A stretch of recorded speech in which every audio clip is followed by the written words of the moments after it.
Assalamualaikum warahmatullahi wabarakatuh. Selamat datang di channel Bayangan Tengah Malam. Teman-teman, sebelum kita lanjut ke ceritanya, jangan lupa dukung channel ini dengan cara like, komen, dan share video ini ya. Dan pastinya, subscribe channel ini karena akan ada video baru setiap harinya yang siap menemani malam kalian.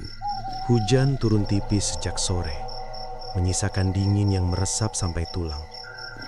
Raka duduk di teras rumah kontrakannya yang sempit, menatap jalanan becek dengan pikiran kusut. Tagihan menumpuk, usaha kecilnya bangkrut, dan utang dari teman-teman mulai ditagih tanpa jeda.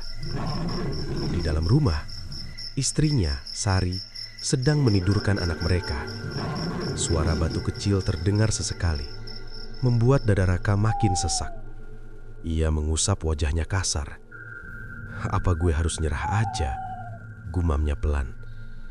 Tak lama, seorang pria tua muncul dari ujung gang. Jalannya pelan, seperti sudah hafal setiap lubang di jalan itu. Ia berhenti tepat di depan Raka tanpa permisi. "Kamu lagi butuh jalan keluar ya?" ucapnya datar. Raka mengernyit. "Bapak siapa?" Orang tua itu tersenyum tipis. "Yang bisa bantu kamu kaya, cepat." Raka hampir tertawa, tapi sesuatu dalam sorot mata pria itu membuatnya menahan diri. "Gak ada yang gratis, Pat," jawab Raka hati-hati. "Betul, tapi yang ini tidak pakai tumbal." Kalimat itu membuat Raka diam. Ia pernah dengar soal pesugihan, tapi selalu ada harga mengerikan, nyawa, keluarga, atau hal lain yang tak masuk akal. Namun kata tanpa tumbal terasa seperti celah harapan. "Di mana?" tanya Raka akhirnya. "Gunung Kemukus." Nama itu membuat suasana seketika terasa lebih dingin. Raka pernah mendengar cerita-cerita aneh tentang tempat itu, tapi ia tak pernah benar-benar percaya.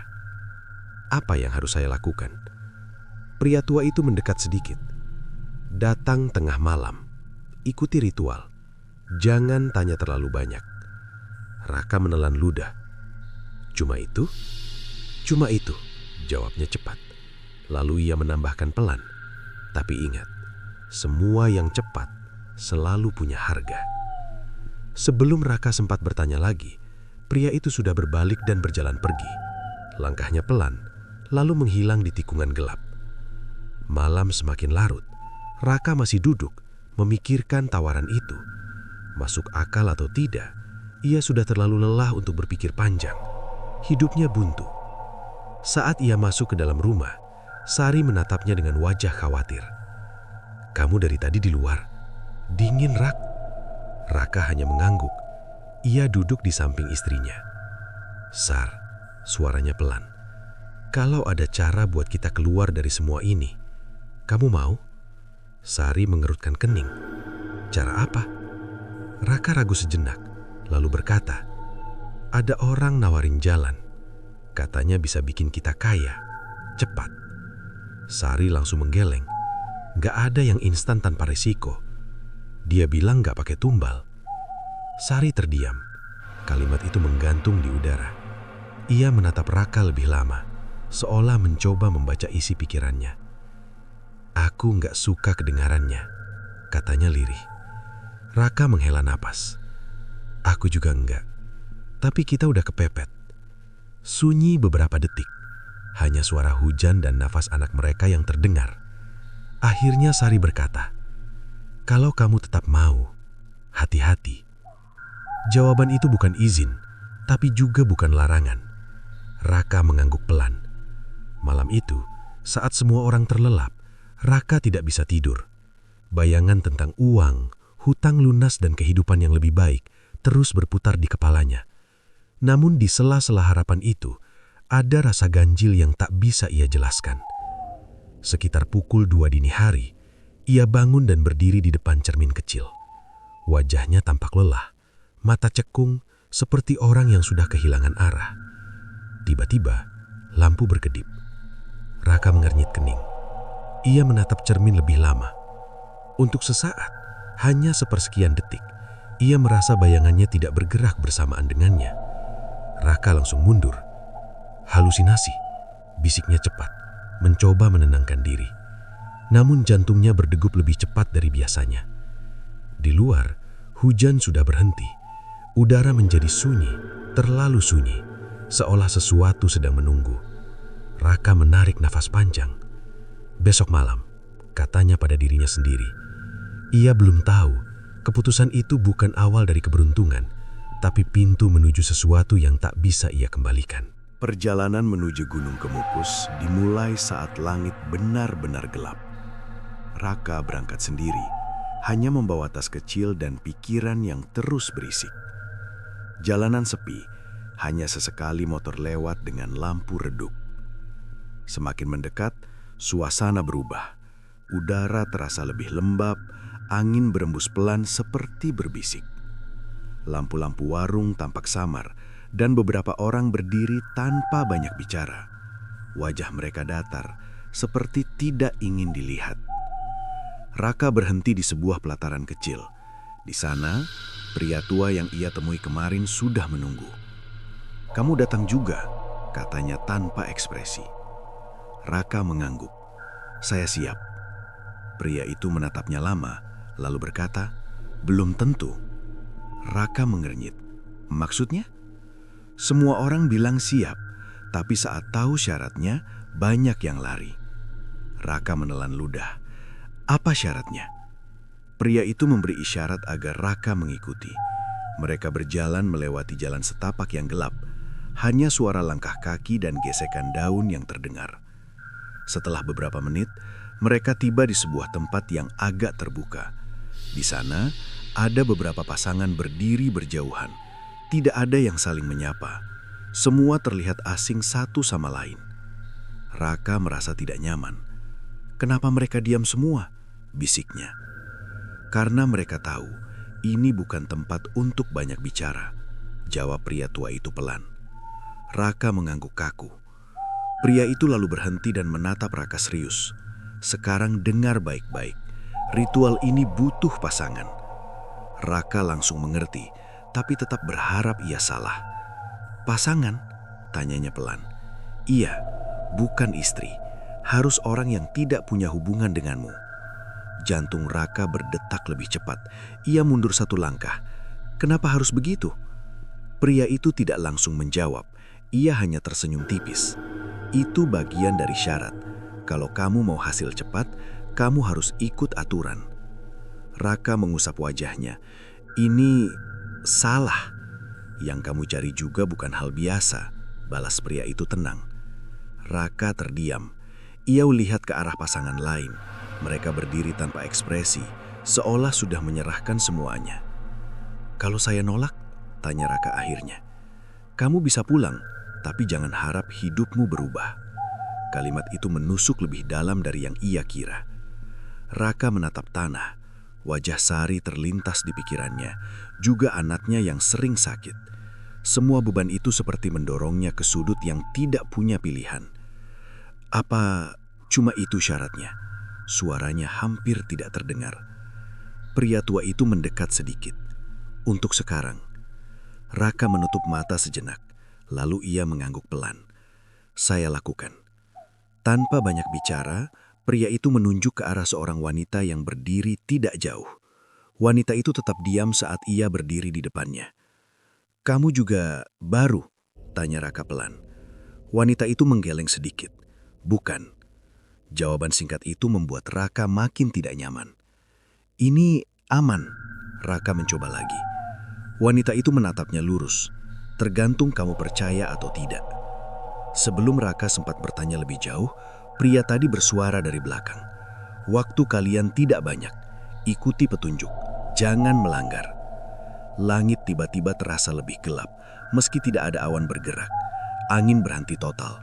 Suasana jadi sunyi, terlalu sunyi. Raka merasa bulu kuduknya berdiri.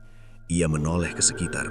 Orang-orang lain mulai bergerak perlahan menuju arah tertentu, seperti dipanggil oleh sesuatu yang tidak terlihat. "Ayo," kata wanita itu singkat. Raka mengikuti meski langkahnya berat.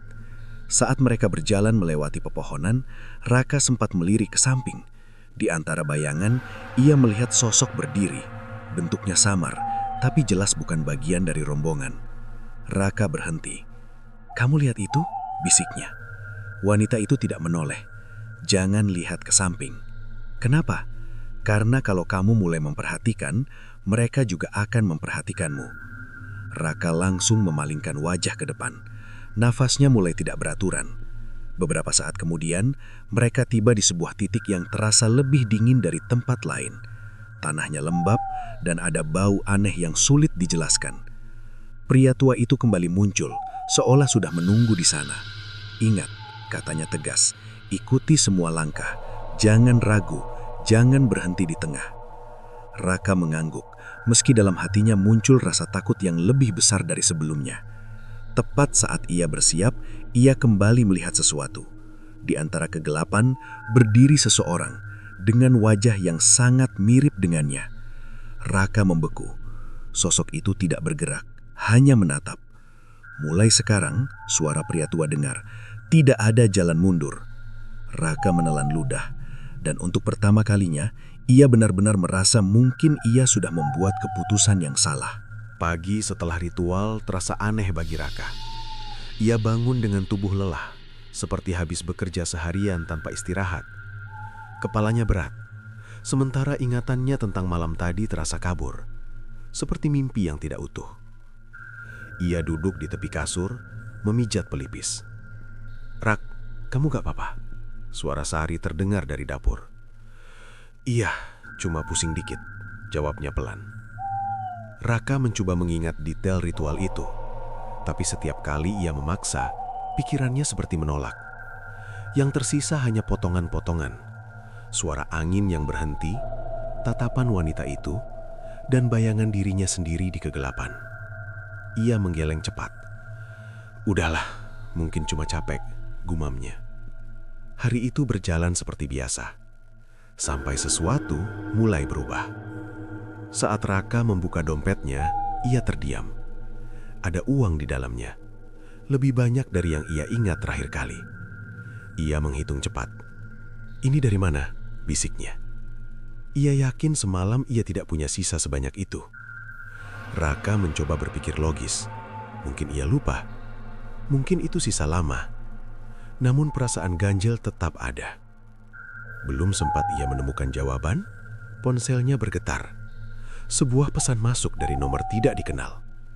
Transfer masuk, 25 juta rupiah. Raka langsung berdiri. "Gak mungkin," katanya pelan. Ia membuka aplikasi bank dengan tangan gemetar. Saldo yang muncul membuat nafasnya tertahan. Angkanya nyata. Sari yang melihat perubahan itu langsung mendekat. "Ada apa, Rak?" tanyanya. Raka menunjukkan layar ponsel tanpa bicara. Sari membaca perlahan, lalu menatap Raka dengan bingung. "Ini siapa yang ngirim?" Raka menggeleng cepat. "Aku gak tahu." "Kamu gak pinjam ke siapa-siapa?" "Enggak." Mereka saling diam beberapa detik.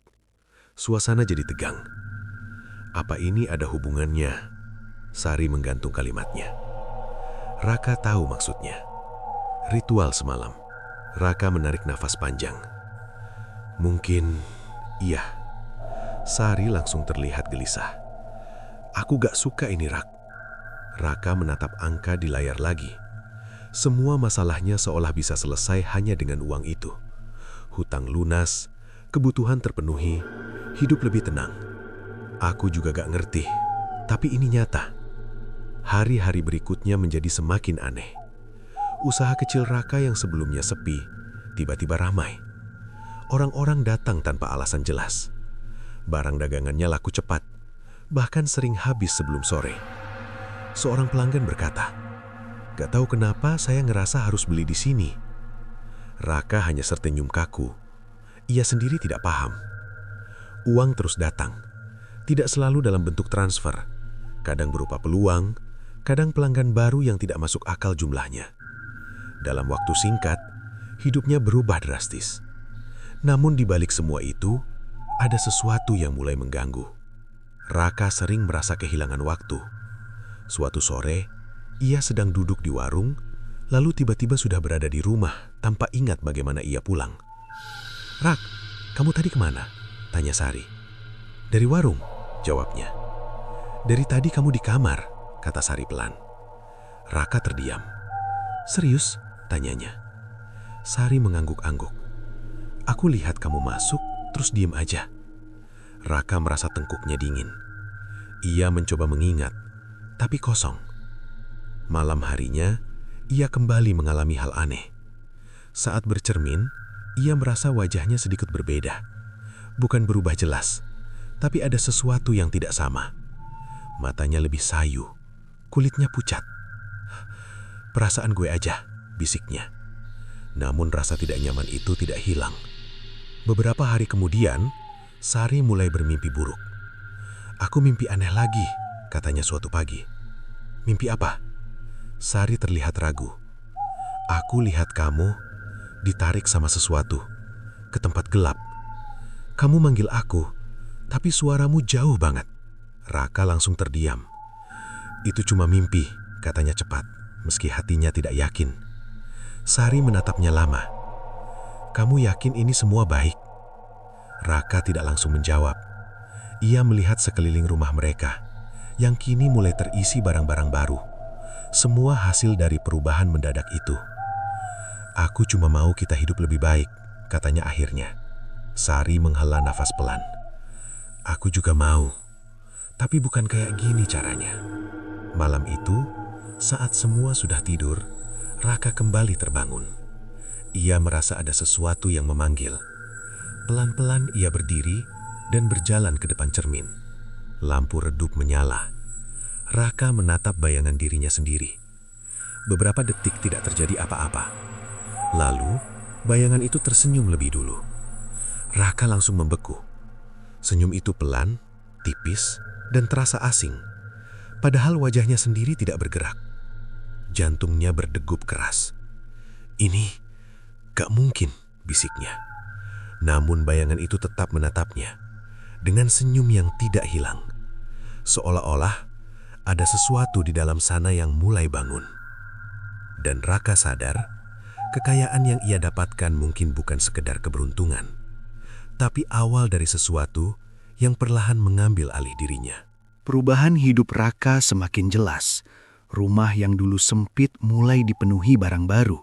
Motor lama diganti, dapur lengkap, bahkan tabungan terus bertambah. Dari luar, semua tampak sempurna. Namun di dalam dirinya, ada sesuatu yang terasa tidak utuh. Raka mulai sering kehilangan fokus. Saat berbicara, ia tiba-tiba lupa apa yang ingin ia katakan. Kadang ia menatap seseorang terlalu lama tanpa sadar. Suatu pagi, Sari menegurnya. "Kamu kenapa sih akhir-akhir ini?" tanyanya pelan. Raka yang sedang duduk hanya menoleh. "Kenapa?" "Kamu sering bengong, dipanggil juga nggak nyahut." Raka mengusap wajahnya. "Mungkin capek." Sari tidak langsung percaya. "Kamu tidur cukup, tapi tetap kelihatan lelah." Raka tidak menjawab. Ia sendiri merasakan hal itu. Tubuhnya seperti tidak pernah benar-benar segar. Hari itu, ia pergi ke toko seperti biasa. Pelanggan tetap ramai, bahkan lebih banyak dari sebelumnya. Namun Raka tidak lagi merasa senang. Ia hanya menjalani semuanya seperti rutinitas kosong. Seorang pembeli menyapanya. "Mas, kembalian saya?" Raka menatap uang di tangannya beberapa detik, seolah lupa cara menghitung. Iya," katanya cepat, lalu menyerahkan uang itu. Pelanggan itu menatapnya aneh sebelum pergi. Siang harinya, Raka merasa pusing hebat. Ia duduk di kursi, mencoba menenangkan diri. Tiba-tiba, pandangannya gelap sesaat. Ketika ia membuka mata lagi, suasana sudah berubah. Matahari hampir tenggelam. Raka langsung berdiri. Tadi kenapa?" bisiknya. Ia tidak ingat apa yang terjadi selama beberapa jam terakhir. Saat pulang, Sari sudah menunggunya di depan rumah. "Kamu dari mana?" tanyanya. "Dari toko," jawab Raka. Sari menggeleng. "Aku ke sana tadi siang, tokonya tutup." Raka terdiam. "Tapi aku ingat aku di sana," katanya pelan. Sari mendekat, wajahnya mulai cemas. "Rak, ini bukan pertama kali." Raka menunduk. Ia tidak bisa membantah. Malam itu, ia mencoba tidur lebih cepat, namun rasa gelisah tidak hilang. Tubuhnya lelah, tapi pikirannya seperti terjaga. Sekitar tengah malam, ia terbangun. Napasnya terasa berat. Ia bangun dan berjalan ke kamar mandi. Saat melewati cermin, ia berhenti. Wajahnya terlihat lebih pucat dari biasanya. Lingkar matanya gelap. Raka mendekat. Ini cuma kurang tidur, gumamnya. Ia menyentuh pipinya sendiri. Dingin.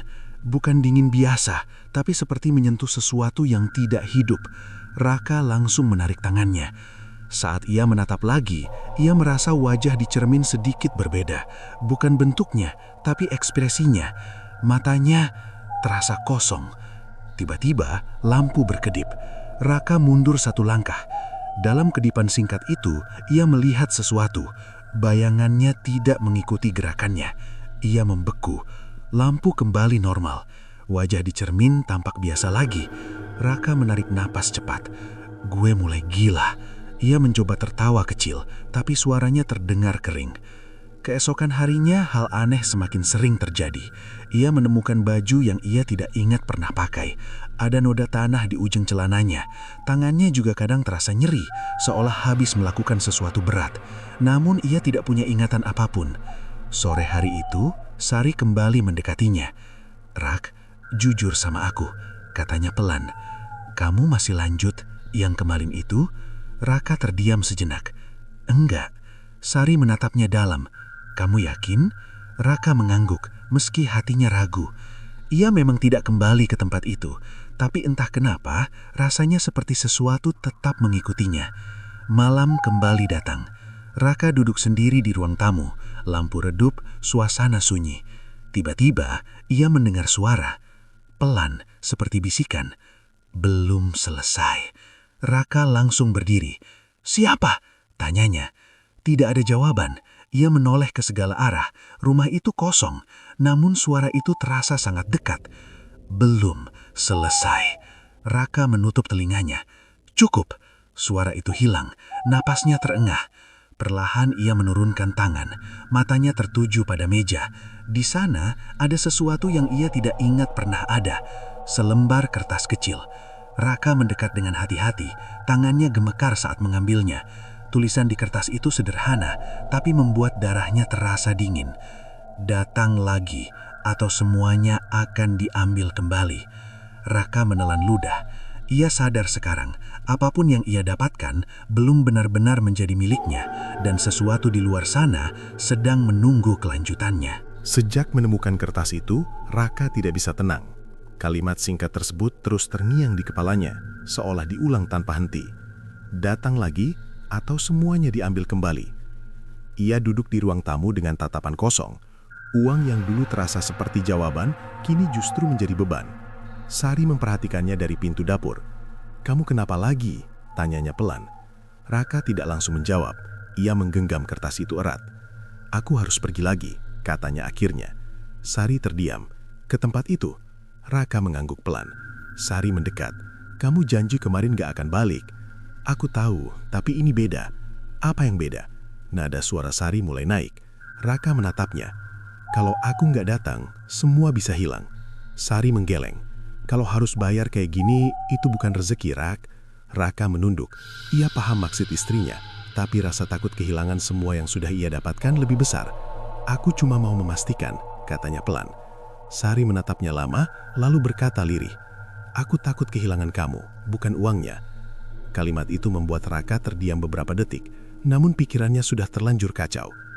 Malam itu, tanpa banyak bicara, ia berangkat lagi. Perjalanan terasa lebih cepat, seolah jalan itu sudah mengenalnya. Suasana di sekitar Gunung Kemukus juga berbeda, lebih sunyi, lebih dingin. Saat tiba, pria tua itu sudah menunggu. "Kamu kembali," katanya datar. Raka mengangguk. "Saya dapat pesan." Pria itu tersenyum tipis. "Tentu saja." Raka mengernyit. "Apa maksudnya?" "Semua yang sudah memulai pasti dipanggil lagi." Raka menahan napas. "Kalau saya berhenti?" Pria itu menatapnya lurus. "Kamu sudah tahu jawabannya." Raka menggenggam tangan. Ia tidak punya pilihan. "Sekarang apa?" tanyanya. Pria itu memberi isyarat agar ia mengikuti. Mereka berjalan melewati jalan yang sama seperti sebelumnya, tapi kali ini terasa lebih gelap. Tidak ada suara apapun, bahkan angin pun seolah berhenti.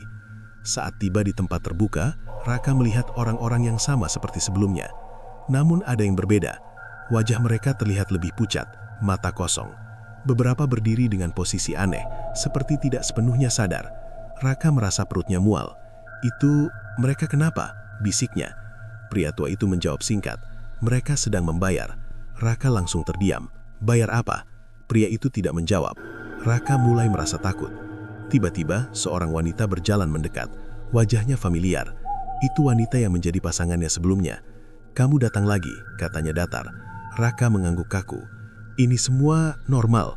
Wanita itu menatapnya lama, lalu berkata lirih, "Kalau kamu sudah di sini, tidak ada yang bisa disebut normal." Raka menelan ludah. "Aku mulai merasa aneh, sering lupa, badan lemas." Wanita itu tersenyum tipis. "Itu baru awal." Raka langsung tegang. "Awal dari apa?" Wanita itu mendekat sedikit, suaranya hampir berbisik. "Dari kehilangan diri sendiri." Raka mundur satu langkah. Sebelum ia sempat bertanya lagi, pria tua itu bersuara keras, "Waktunya." Semua orang mulai bergerak bersamaan, seperti mengikuti perintah tanpa suara. Raka merasa kakinya ikut melangkah meski ia tidak benar-benar ingin. Mereka berjalan menuju area yang lebih gelap. Tanahnya basah, udara semakin dingin. Raka bisa mendengar napasnya sendiri. Saat ritual dimulai, ia mencoba fokus, mengikuti setiap langkah yang diberikan. Namun pikirannya terus terganggu oleh rasa takut. Di tengah proses, ia mendengar suara aneh. Seperti banyak orang berbisik bersamaan. Ia menoleh. Di antara pepohonan, ia melihat sosok-sosok berdiri. Jumlahnya banyak. Mereka tidak bergerak, hanya menatap. Raka gemetar. "Itu siapa?" bisiknya. Wanita di sampingnya tidak menoleh. "Jangan lihat." "Tapi, jangan lihat. Kalau kamu lihat terlalu lama, kamu nggak bisa balik." Raka langsung memalingkan wajah. Namun terlambat. Dalam 1 detik singkat, ia melihat sesuatu yang membuat jantungnya berhenti sejenak. Wajah-wajah itu mirip manusia, tapi tidak sepenuhnya. Dan beberapa di antaranya memiliki wajah yang sama dengannya. Raka tersentak. "Gak mungkin," gumamnya. Ritual berlanjut, suara bisikan semakin jelas. Raka merasa tubuhnya semakin ringan, tapi juga kosong. Seperti ada sesuatu yang diambil perlahan. Saat semuanya selesai, ia terjatuh berlutut. Napasnya terengah-engah. Pria tua itu mendekat. "Kamu sudah melangkah lebih jauh," katanya pelan. Raka menatapnya lemah. "Apa yang kalian ambil dari saya?" Pria itu tersenyum tipis. "Bukan kami yang ambil." Raka mengernyit. "Lalu siapa?" Pria itu menunjuk ke arah kegelapan. "Mereka." Raka mengikuti arah itu. Namun tidak ada apa-apa, hanya gelap. Saat ia kembali menoleh, pria tua itu sudah tidak ada. Wanita tadi juga menghilang. Raka berdiri perlahan. Ia merasa lebih lemah dari sebelumnya. Saat berjalan keluar dari tempat itu, ia menyadari sesuatu. Langkahnya terasa tidak sepenuhnya miliknya. Seperti ada bagian dari dirinya yang tertinggal di belakang. Dan tanpa ia sadari, dari balik kegelapan, sesuatu mengikuti, menunggu, menghitung, seolah memastikan hutangnya belum lunas. Sejak malam kedua itu, kondisi Raka semakin memburuk. Bukan hanya lelah, tapi seperti kehilangan bagian dari dirinya sedikit demi sedikit. Ia masih bisa berjalan, bekerja, bahkan berbicara, namun semuanya terasa seperti dilakukan oleh orang lain. Pagi itu, Sari menatapnya lama. "Kamu makin kurus," katanya pelan. Raka hanya mengangguk. Ia tidak punya tenaga untuk membantah. "Aku serius, Rak. Ini bukan capek biasa." Raka mengusap wajahnya. "Aku juga ngerasain." Sari duduk di sampingnya. "Kita cari bantuan ya, ke orang pintar atau siapapun." Raka terdiam. Ia tidak pernah percaya hal seperti itu, tapi sekarang ia tidak yakin lagi dengan apapun. "Coba," jawabnya singkat. Siang harinya, Raka pergi sendiri ke sebuah tempat yang direkomendasikan tetangga. Rumah sederhana di pinggir jalan, terlihat biasa dari luar. Namun begitu masuk, suasananya berbeda. Udara terasa berat. Seorang pria paruh baya duduk di dalam, menatap Raka tanpa senyum. "Kamu bawa sesuatu," katanya langsung. Raka mengernyit. "Maksudnya?" "Bukan barang, tapi yang nempel." Raka langsung merinding. "Saya cuma mau tanya, apa yang sebenarnya terjadi sama saya?" Pria itu tidak menjawab langsung. Ia hanya mengamati Raka dari ujung kepala sampai kaki. "Kamu pernah datang ke tempat tertentu," katanya pelan. tempat yang tidak semua orang berani datangi. Raka menelan ludah. Iya, dan kamu minta sesuatu? Raka mengangguk. Pria itu menghela napas panjang. Masalahnya, kamu percaya kalau itu tanpa tumbal? Raka langsung menatapnya. Memang gak ada kan? Pria itu tersenyum tipis, tapi bukan senyum ramah. Tidak ada tumbal, bukan berarti tidak ada yang dibayar. Raka mulai gelisah. Jadi apa yang diambil dari saya? Pria itu menunjuk dada Raka. Sedikit demi sedikit, bagian dari dirimu. Raka terdiam. Bukan darah, bukan tubuh, lanjut pria itu. Tapi yang bikin kamu jadi kamu. Raka merasa tenggorokannya kering. Jiwa? Pria itu tidak menjawab, tapi tatapannya sudah cukup jelas.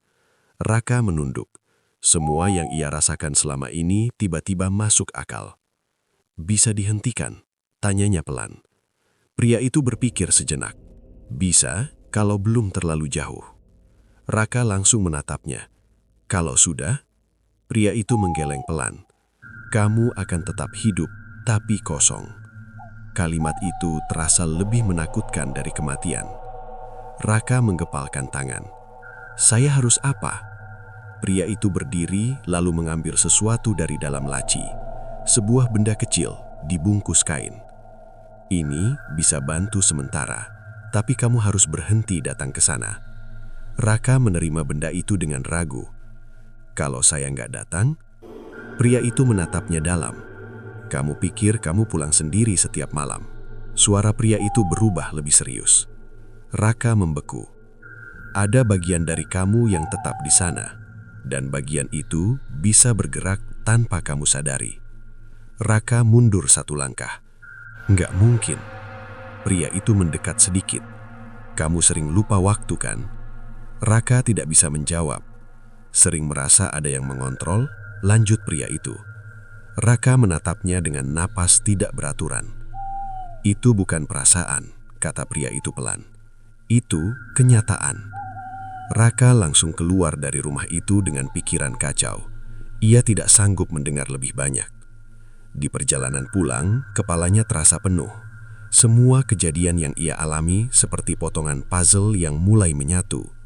Uang yang datang tiba-tiba, waktu yang hilang, bayangan yang bergerak sendiri. Semua bukan kebetulan. Malam itu, Raka duduk di kamar sendirian.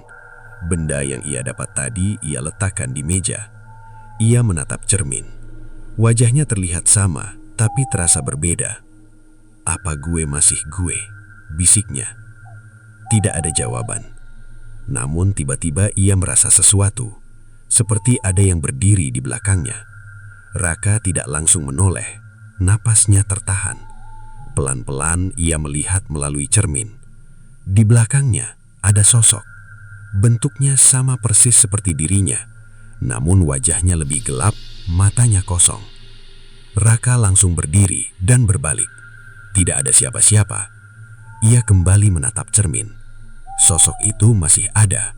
Dan kali ini tersenyum. Raka mundur dengan napas gemetar. Apa yang kamu mau? Katanya lirih. Sosok itu tidak menjawab. Namun perlahan bayangan itu mengangkat tangan. Gerakannya lambat, tidak sinkron dengan tubuh Raka. Dan dalam satu detik yang terasa panjang, Raka sadar sesuatu yang lebih menakutkan dari apapun. Itu bukan sekedar bayangan. Itu adalah bagian dari dirinya yang tidak ikut pulang sepenuhnya. Sejak melihat dirinya di cermin, Raka tidak pernah benar-benar tenang. Setiap sudut rumah terasa seperti menyimpan sesuatu. Ia mulai menghindari kaca, tapi bayangan tetap muncul di permukaan lain, jendela, layar ponsel, bahkan genangan air. Pagi itu, Sari menatapnya dengan mata lelah. Kamu semalaman yang tidur lagi? Tanyanya. Raka menggeleng pelan. Tidur, tapi nggak nyenyak. Sari memegang tangannya. Kita berhenti ya, apapun itu. Raka tidak langsung menjawab. Ia ingin berhenti, tapi ada rasa takut yang terus menekan.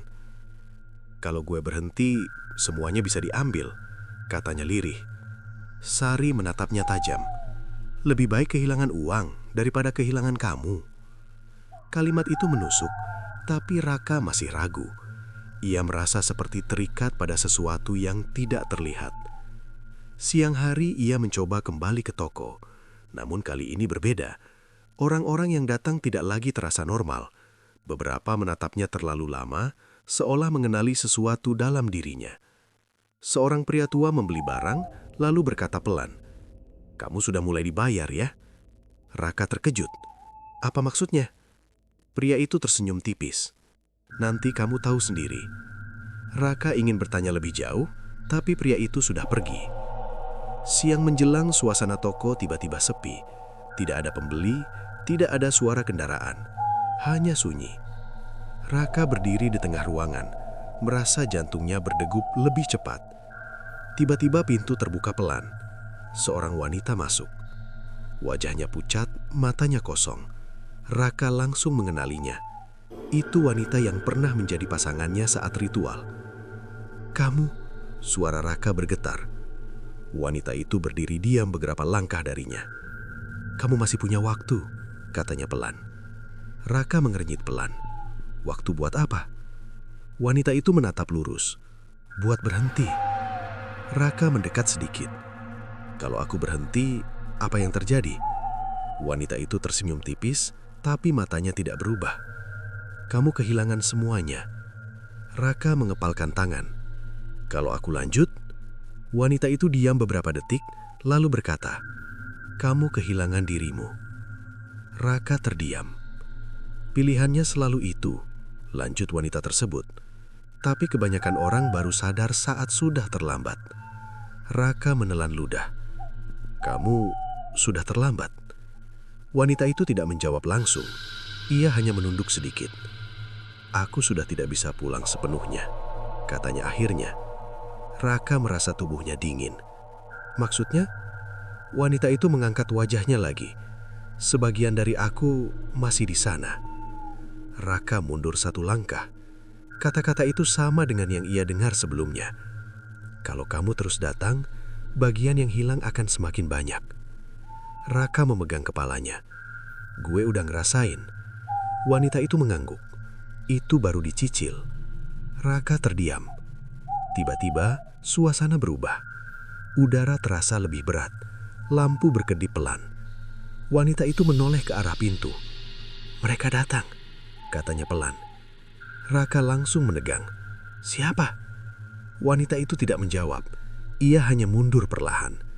"Kalau kamu masih mau jadi manusia, berhenti sekarang." "Kalau gak?" tanya Raka cepat. Wanita itu menatapnya untuk terakhir kali.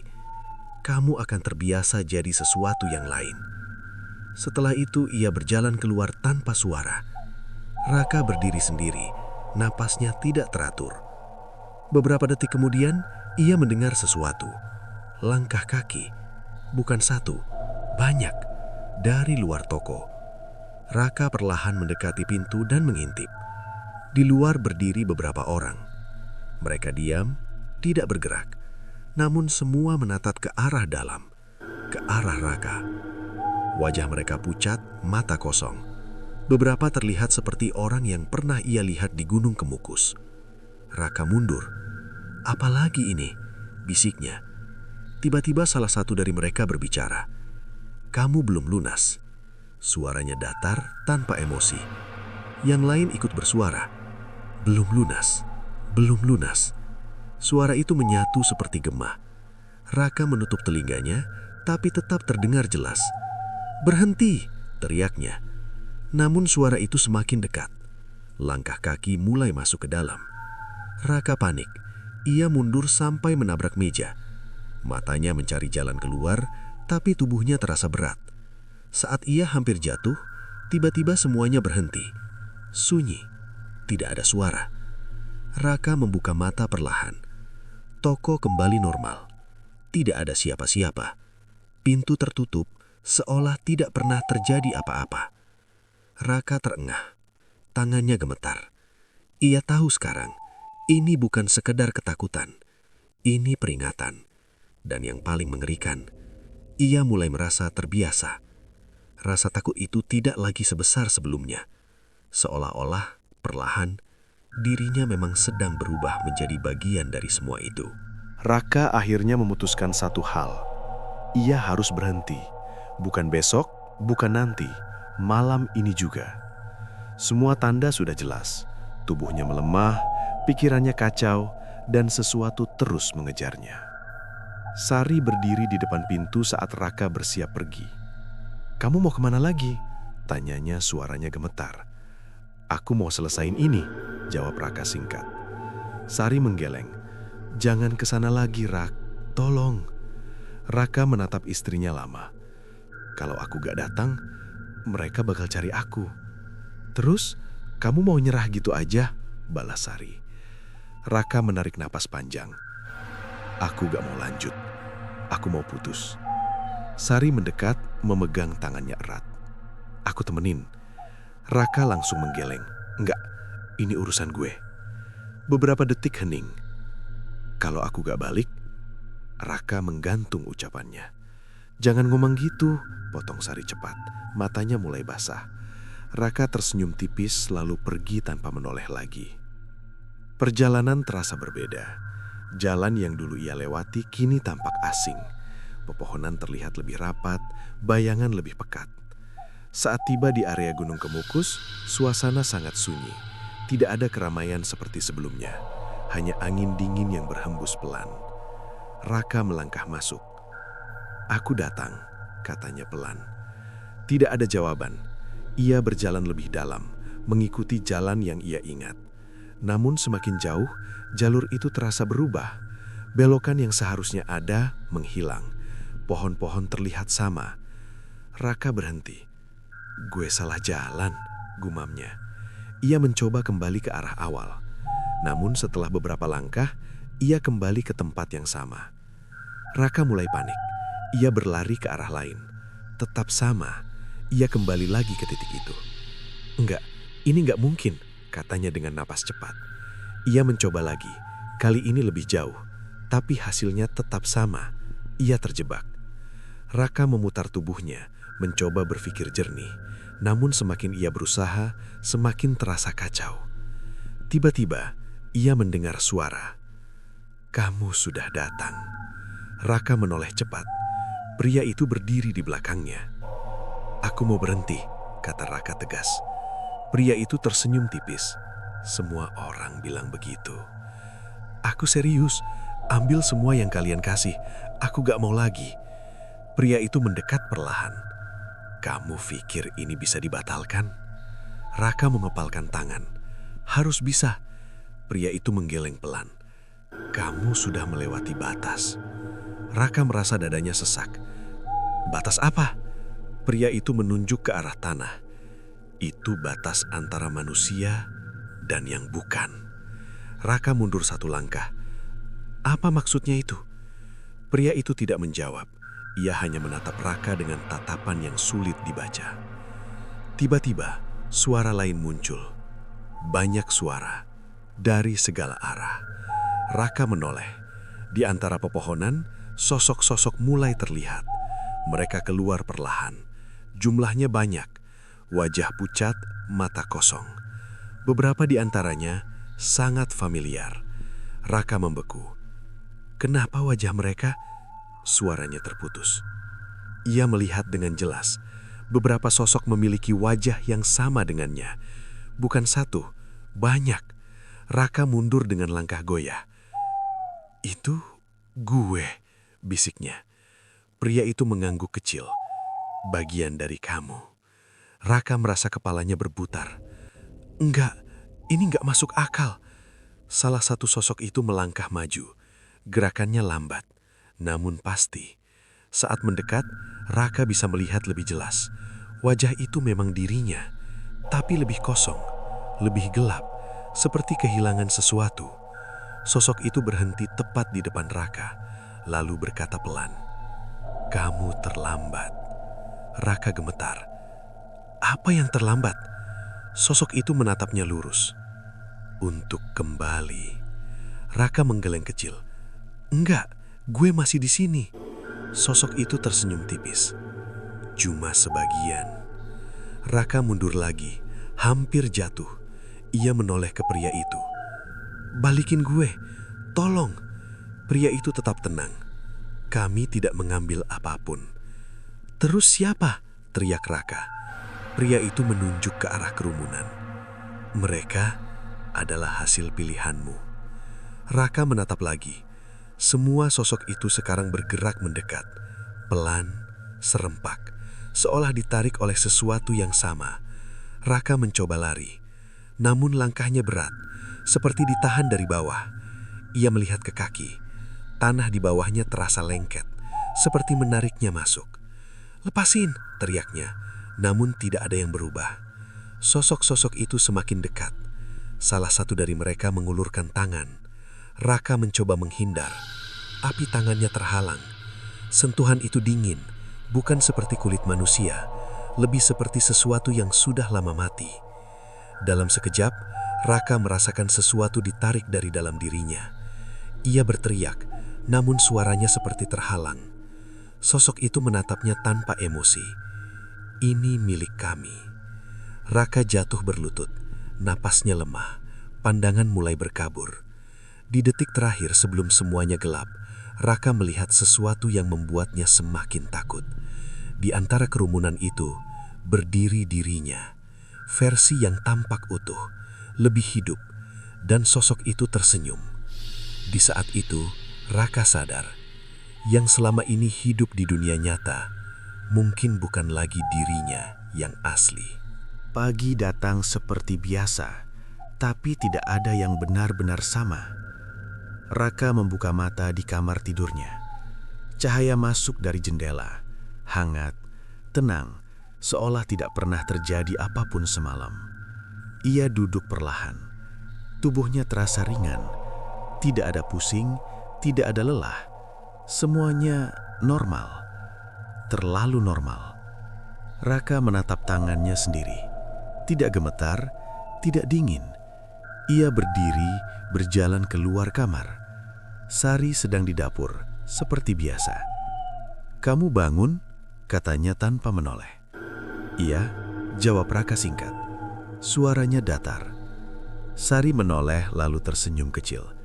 "Kamu kelihatan lebih segar." Raka hanya mengangguk. Tidak ada perasaan apapun saat melihat istrinya. Tidak ada hangat, tidak ada lega. Hanya kosong. Ia duduk di kursi. "Aku buat sarapan," kata Sari. Raka menatap meja tanpa fokus. "Gak lapar?" Sari berhenti sejenak. "Kamu biasanya lapar pagi-pagi." Raka tidak menjawab. Beberapa detik hening. Sari mulai merasa ada yang aneh. "Raka, kamu gak apa-apa?" Raka menatapnya. Tatapannya tenang, terlalu tenang. "Aku baik," katanya singkat. Sari mengerutkan kening. Ada sesuatu yang berbeda, tapi ia tidak bisa menjelaskannya. Hari itu berjalan cepat. Raka kembali ke toko. Seperti sebelumnya, pelanggan datang tanpa henti, bahkan lebih ramai dari biasanya. Uang mengalir deras, jauh lebih besar dari hari-hari sebelumnya. Namun Raka tidak merasa senang. Ia hanya menerima, menghitung, menyimpan, seperti mesin. Seorang pelanggan berkata, "Mas, dagangannya laris terus ya?" Raka tersenyum tipis. "Iya." "Rahasianya apa?" Raka terdiam sejenak, lalu menjawab pelan. "Bayarannya sudah diatur." Pelanggan itu tertawa kecil, mengira itu candaan. Raka tidak ikut tertawa. Sore hari ia pulang dengan membawa banyak uang. Sari menyambutnya di pintu. "Rame lagi?" tanyanya. Raka mengangguk. Sari tersenyum lega. "Syukurlah." Namun saat ia memegang tangan Raka, ia langsung menariknya kembali. "Kok dingin banget?" katanya kaget. Raka hanya melihat tangannya sendiri. "Biasa aja."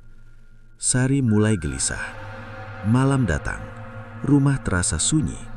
Raka duduk di depan cermin. Ia menatap dirinya sendiri. Wajahnya sama, tidak berubah. Namun ada sesuatu yang hilang. Ia mencoba tersenyum. Refleksi di cermin ikut tersenyum. Sempurna, Tidak seperti sebelumnya. Raka mengangkat tangan. Bayangannya mengikuti. Tidak ada keterlambatan, tidak ada kejanggalan. Semua terlihat normal. Namun justru itu yang terasa salah. Raka menatap lebih dalam. Matanya kosong. Tidak ada emosi, tidak ada rasa. Seolah hanya ada tubuh tanpa isi. Tiba-tiba suara terdengar. Pelan dari dalam pikirannya sendiri. Sudah selesai. Raka tidak terkejut. Ia hanya mendengarkan. Kamu dapat semuanya. Raka mengangguk pelan. Dan kamu sudah membayar. Ia kembali mengangguk. Tidak ada penyesalan, tidak ada takut, tidak ada apapun. Beberapa saat kemudian, Sari masuk ke kamar. Kamu ngapain di sini sendiri? Tanyanya. Raka menoleh. Hanya lihat. Sari mendekat, berdiri di belakangnya. Ia ikut melihat cermin. Beberapa detik ia diam. Lalu wajahnya berubah. Ada yang aneh, katanya pelan. Raka tidak menjawab. Sari memperhatikan lebih dekat. Bayangan kamu? Raka tetap diam. Sari mundur satu langkah. Itu bukan kamu, bisiknya. Raka berdiri perlahan. Ia menatap Sari. Tatapannya kosong. Aku ini siapa? Tanyanya datar. Sari tidak bisa menjawab. Air matanya mulai jatuh. Kamu bukan Raka. Raka tersenyum tipis. Senyum yang tidak punya arti. Di dalam cermin, bayangannya juga tersenyum. Namun ada perbedaan kecil. Bayangan itu terlihat lebih hidup, lebih nyata.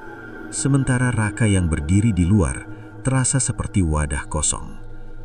Di suatu tempat yang tidak terlihat, jauh dari dunia itu, sesosok Raka lain berdiri di antara kegelapan. Dikelilingi oleh banyak wajah yang sama. Ia menatap ke arah yang tidak bisa dijangkau. Matanya penuh kesadaran, penuh ketakutan. Ia mencoba berteriak, namun tidak ada suara. Sementara itu, di dunia nyata, Raka berjalan keluar rumah dengan tenang. Orang-orang menyapanya. Ia membalas dengan senyum tipis. Tidak ada yang sadar bahwa orang yang kini hidup dengan kekayaan melimpah itu bukan lagi manusia yang sama. Dan di balik semua keberuntungan itu, ada satu hal yang benar-benar hilang. Dirinya sendiri.